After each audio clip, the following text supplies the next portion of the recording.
This is the Fujifilm X100v. It can take incredible digital photos, and when you use the built-in film simulations, you can get images that look just like film.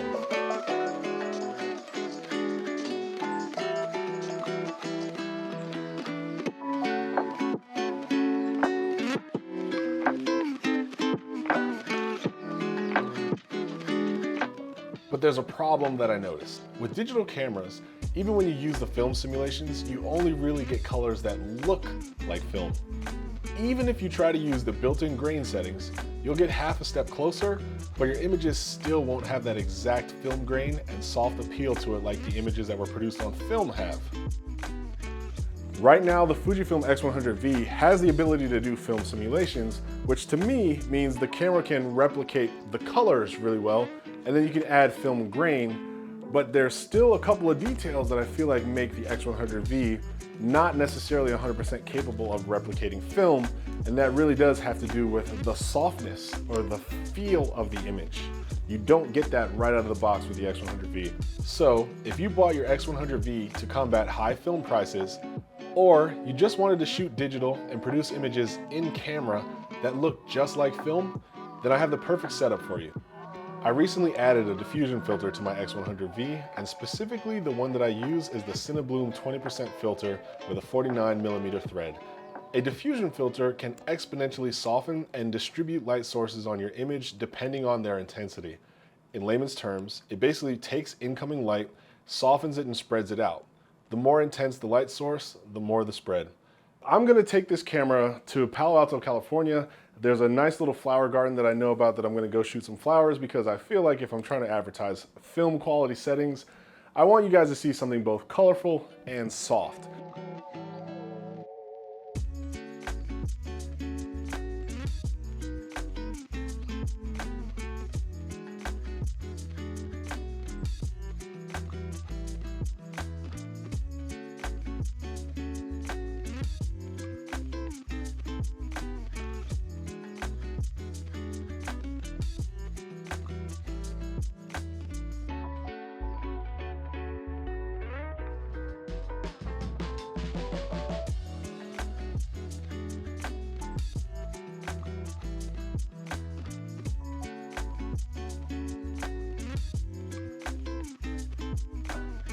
I didn't add any extra grain, I didn't do anything detail, I didn't do any lens correction or anything like that. I did not touch any other settings other than cropping an image and changing the exposure to get those images that I just showed you. I'm gonna be honest with you guys, I screwed on the Cinebloom filter and I am not taking it off. I literally put the lens cap right back on top of the camera because I bought this camera to allow me to get film-like images when I don't have film in the fridge, when I don't have the extra 20 bucks to go to a lab and then the gas to get there. Film across all fronts right now is very expensive. It's time expensive, it's also money expensive. Film, depending on the film stock you use, let's just assume $14 to $20. And if you're super high end, maybe you could even be spending $22, $24, depending on how much those film labs are robbing you guys for portrait these days. Take that plus gas to get to the lab, plus development costs at the lab.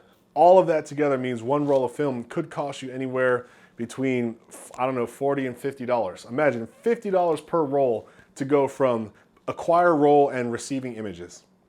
Fujifilm X100v was a must buy for me. I got it, I've had this camera I think for 3 years now maybe. I was a very early adopter. I got it at retail price. It was before it had been blown up and everybody wanted one. And I don't blame anybody that wants one. If there was one camera that I know is on YouTube as like oh, this camera got blown up, it's a hipster camera, everyone got behind it and everyone is trying to copy, like I really don't care. It's a great camera. Like it really is a great camera. And so I don't care how big the publicity is. Anybody who has it has a great camera. Like let's just be honest, it's a great camera. And now that I've added the Cinebloom filter to the front of this thing, and like I said, I just slapped the lens cap right back on. Now that I've added the Cinebloom filter to the front of that, I think it just might have bumped its way up to my second favorite camera. My first favorite camera is probably always gonna be a film camera, the EOS 1V. And it's a fantastic film camera. It's like at my level of photography and the cost to get that camera and the fact that it uses EF lenses currently makes it my favorite film camera. You can't beat it. And I prefer shooting 35mm over 120 just because I like having 36 pictures instead of 10 or 16.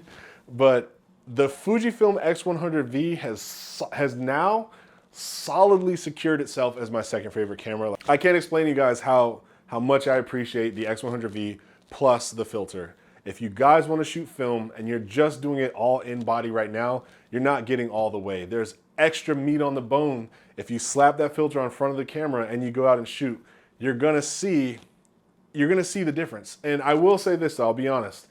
It does add one thing that you do need to be careful about, because the bloom, because one of the main values of this lens or of this filter is it being able to take light, diffuse it, and spread it across your image. If you do get into a point where you see like a very specific bright or intense light source, it might start to over blow out the light in that area. So for example, I'll show you this picture that I took of my car when I first arrived. There was a little bit of light shining through the trees, where if I was shooting this on regular film without a diffusion filter, that would have just been kind of bright negative space. But with a diffusion filter, it becomes not only bright, but then the brightness starts to spread because it's blooming, it's being diffused and rescattered in all directions. And therefore it creates a little bit of like these highlight effects. Now, if I was at night shooting a neon sign, that's exactly what I would want. But because I wanted to shoot something during the daytime, it just ends up being something you do have to look out for. And that's probably one of the reasons why I will never say that this setup is 100% accurate. Because for me, if you have great lighting and you compare the scan that I get out of this camera and the scan that I get from a negative, to the average user, you might not know which one is film and which one is digital. Like, I can produce an image that would fool you, and it would, let's say 50-50, it's a toss-up, right? But because of that lighting effect issue, I would say at best, this will only ever be 97%. Whew, that's a lot of words, but hey guys, Larry here. Thank you so much for watching the video. Thanks for being a supporter of the channel if you are. If you aren't, I make great photo content, I believe. So please hang out, join the crowd, and watch the videos as I release them.